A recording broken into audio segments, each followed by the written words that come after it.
Hi friends, आज आपण एकादश स्पेशल ही उपासाची थाळी बघतोय।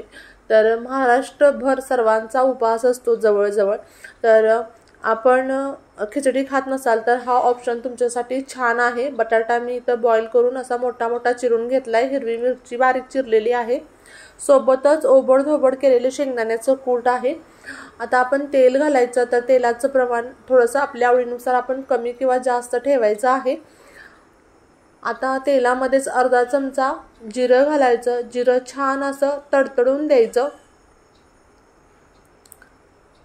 आणि त्यासोबतच मी हिरवी मिरची घातलेली आहे। हिरवी मिरचीचा जो तिखटपणा आहे तो तेलामध्ये उतरला की जरा झणझणीत खायला बरं वाटतं उपासामध्ये, कारण सर्व पदार्थ जवळजवळ गोड आणि मिळमिळीत असेच असतात उपासाचे। आता आपण जो बॉईल केलेला बटाटा आहे तो घातला, चवीपुरतं मीठ घालायचं आणि कलर छान येण्यासाठी बेडगी मिरचीचं जे तिखट असतं ते वापरले, फक्त ती मिरची पूड आहे आणि तिखट बिलकुल नाहीये। आता हे 1 मिनिटभर मी मिक्स करून घेते आणि ओबड-धोबड जे केलेलं आपण शेंगदाण्याचं कूट आहे ते घालायचं आणि 1 मिनिटभर आपण ह्याची छानशी वाफ काढून घ्यायची। 1 मिनिट झाला की पुन्हा आपण सर्व व्यवस्थित मिक्स करून घ्यायचं। आपण ते लाल तिखट घातले, त्याचा ठसका उठण्याची शक्यता असते, सो जास्त काही आपण ह्याला परतत बसायचं नाही किंवा जास्त गरम करत बसायचं नाहीये। 1-2 वाफ आली की नंतर आपण त्याच्यावरती कोथिंबीर घालायची आणि छान अशी मस्त आपली बटाट्याची भाजी तयार झालेली आहे। आता आपण पुढची प्रोसेस करूया, पराठा करायची तयारी करून घेऊया। उकडलेला बटाटा आहे तो किसून घ्यायचा, कारण आपण पराठा करतोय आणि मग पराठा करताना तो फुटू नये यासाठी आपण तो किसूनच घ्यायचा आहे शक्यतो। त्यानंतर आपण यामध्ये हिरवी मिरची आणि आल्याचा मी ठेचा करून घेतलाय, तर तो घालायचा।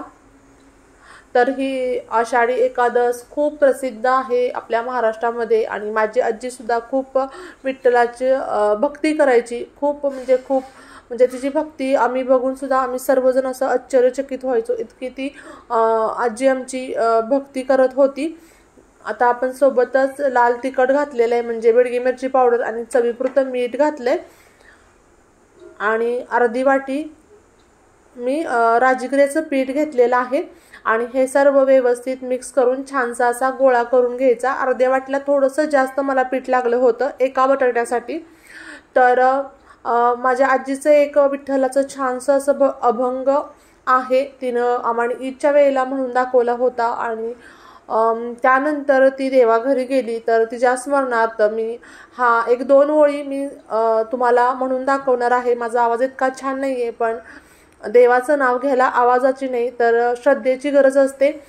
तर मी अभंग सुरू करते। ज्याने विठ्ठल मात्रा घ्यावी त्याने पत्ते सांभाळावी, पत्ते सांभाळावी सांभाळावी।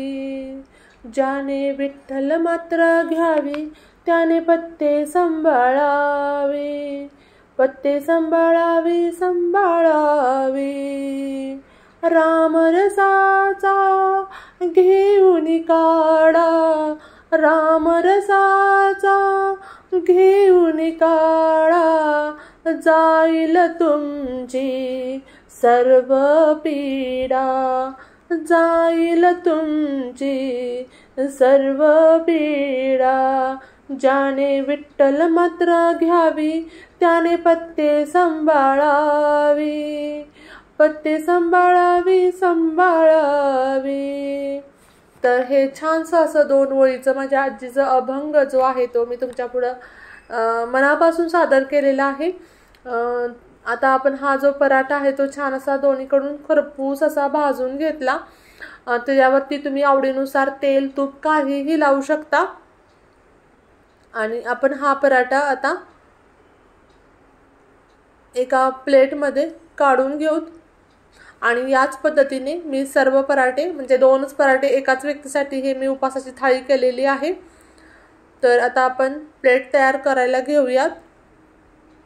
तर जी आपण आलूची सब्जी बनवलेली आहे, भाजी बनवलेली आहे ती, त्यानंतर सोबतच एक ड्रायफ्रूटचा लाडू आणि एक वडा। Bye bye.